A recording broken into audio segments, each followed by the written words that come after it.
d'atrésie sans fistule, d'affect supérieur à 2 cm, l'anostomose œsophagien direct est souvent impossible. Diverses options sont dès lors disponibles. Anastomose terminale avec myotomie d'allongement sur la musculeuse du cul-de-sac supérieur.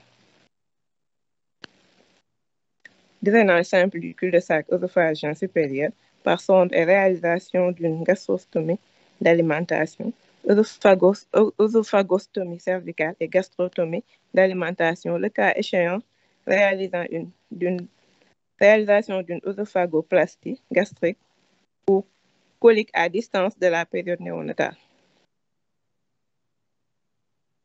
Après, il faut faire une surveillance post-chirurgicale. Si possible, le nouveau-né restera intubé pendant au moins 5 jours. Surveiller le drain en regard de la suture, car s'il y a une salive, il y aura un risque le risque de lâchage des sutures. Il faut donc surveiller la sonde nasogastrique qui est fixée de façon systématique chez le nouveau-né. Il ne faut pas retirer cette sonde. L'alimentation par sonde nasogastrique à J3, si le nouveau-né est stable, est conseillé. Il faut aussi faire une TOGD à J8, entre J8 et J10, puis alimentation orale si le transit intestinal est normal.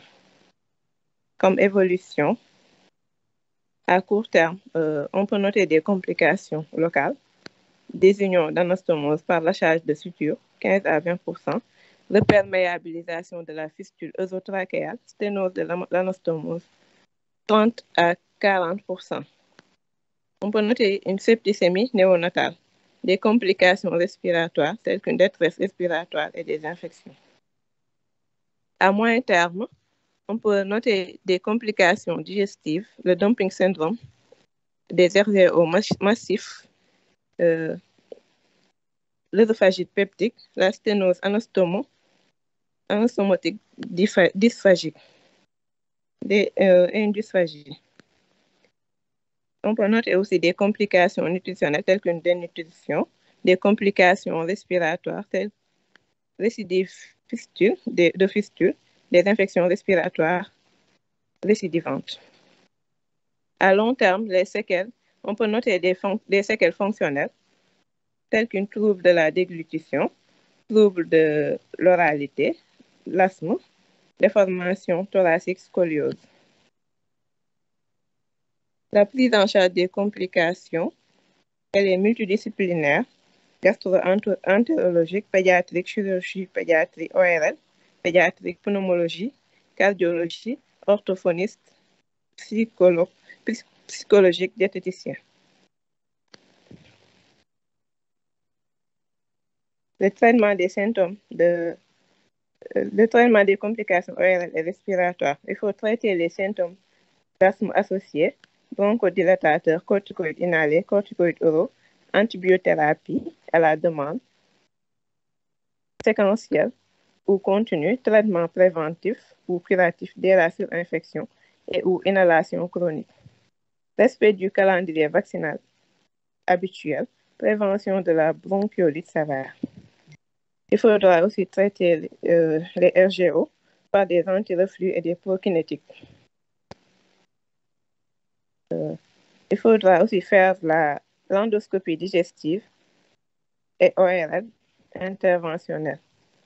La gastrostomie, jésunostomie d'alimentation. Il faut traiter les sténoses anastomotiques, faire un traitement endoscopique des reperméabilisations de fistules œsotrachéales. Le pronostic, il dépend du poids de naissance, de l'âge gestationnel, de l'existence des malformations associées. On a des critères pronostiques selon Watterson. Le groupe A, ils sont de bons pronostics avec un poids de naissance supérieur à 2500 grammes. Les poumons sont libres et absence de malformation. La survie est estimée à 97%. Le groupe B, Le pronostic est moyen avec un poids de naissance supérieur à 2000 grammes, une pneumopathie modérée ou malformation associée bénigne.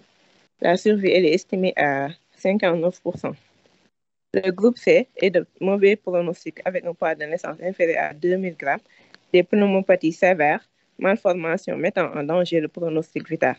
La survie est estimée à 22%. Dans nos contextes et l'état actuel des moyens au Sénégal, d'autres éléments en dehors de ceux précités peuvent d'évaluer le pronostic de manière plus objective. L'âge des patients à l'arrivée, le délai de diagnostic, plus il est tardif, plus le risque de complications est grand. Donc, le diagnostic doit se faire en salle de naissance. L'existence ou non d'une tentative d'alimentation, le délai d'intervention. En guise de conclusion, on peut dire que c'est une pathologie rare qui doit être diagnostiquée en salle de naissance. C'est une urgence thérapeutique qui nécessite des mesures de réanimation et la chirurgie et le traitement. Merci, professeur. J'en ai fini.